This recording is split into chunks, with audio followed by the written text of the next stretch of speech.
Hi, you guys. Happy week 4. Happy end of the little class session that we've all been in. But anyway, my name is Jessica Stackhouse, and thinking about the question that we are prompted to talk about in this week's discussion and what strategies or techniques have we really gained or want to develop further in the rest of our educational careers.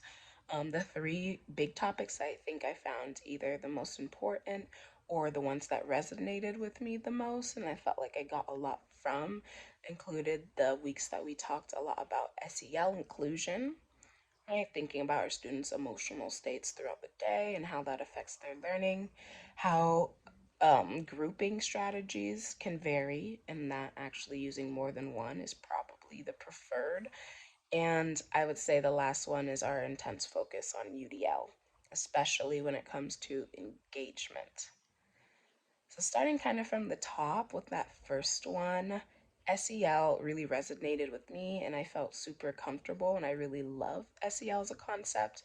I'm a third grade teacher, so I have little kids, and a lot of the time they're in situations for the first time or they're in situations with new friends that they might not know very well. So it's also very hard to read people.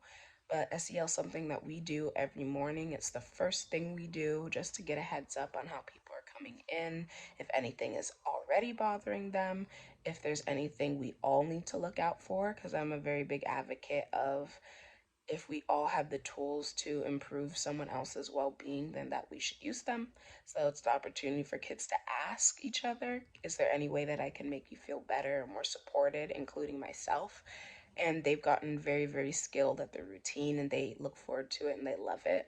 And then towards the end of the day, they have that opportunity during closing circle to discuss whether those feelings have changed, both verbally, through pictures, through words, and if it is really a no touch kind of day or a no touch kind of moment, they can choose to pass. If it's something that maybe they aren't outward willing to share with the entire class. Right? SEL has really helped me because I do have some students with disabilities in a mental sense, and it really helps them work through any issues, work through grief, work through challenges, and just knowing that every single child around them has their back in that way and is also aware of these techniques doesn't make them feel singled out if they do have a challenge, right? And even without my presence, a lot of my kids do know how to help others de escalate, explain the rules, explain expectations, and it makes things a lot safer and a little bit more communicative whenever they're working together.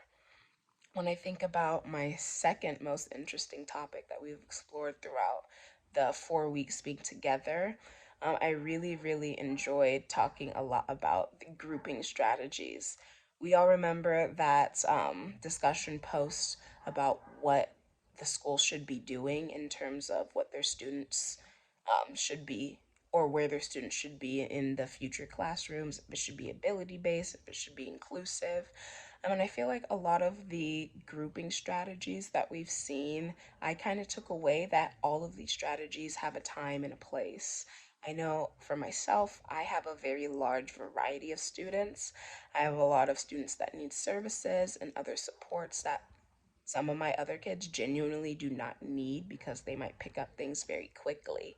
Whole class is always that first option, but it immediately switches into opportunities for two on two partner work, one on one with myself, especially with my ELs who have um, migrated to the country this year and are really working on language transfer and just hearing, understanding, and comprehending any kind of content that I'm sharing with them.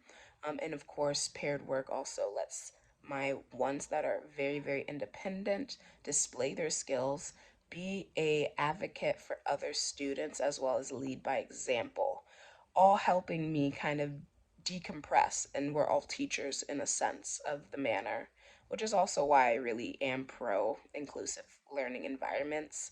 Let them all learn from each other. And essentially, with the SEL skills that have built in, that has been a really deep cushion on any, you know, opportunities or chances where disagreements or problems will arise socially. And then lastly, with UDLs, especially with engagement, something that I've definitely taken away from National is how much utilizing tech really works. And in the Cal TPA cycles, we'll have to do it regardless. And so introducing students to computers, having them on programs, intentionally planning whatever they're doing so they're very strong in getting on, logging off, knowing exactly what to do, really gets them into the learning sphere. They're very independent when they know it's an activity that's based on them. If it's game like, it's even better because it becomes competitive and really pushes them to figure out what parts of the activity don't I understand so I can represent myself well in this competition. And then once again, leaning into that aspect of SEL when it comes to maybe not doing as well as you'd hoped, or maybe you're frustrated because you aren't in the first top three. We have those skills and those abilities to remember it's only a game. We're continuing to learn. And overall, celebration of others is always a good thing. It brings good karma, it supports the class, and it really helps to push all of the kids in the correct direction. And this year, I've definitely really increased my use of tech, and I think it's really going to benefit them in the long run as well, since third grade is the first time they take state testing, and now that everything's on the computer, one more skill that they've been able to practice and support them through their navigation of that. But overall, we've learned a lot of things these last 4 weeks. Those just happen to be the three that really resonated with me because I already practiced them or because I've already seen the changes within my own classroom and with my own kids just by incorporating some of these instructional habits consistently.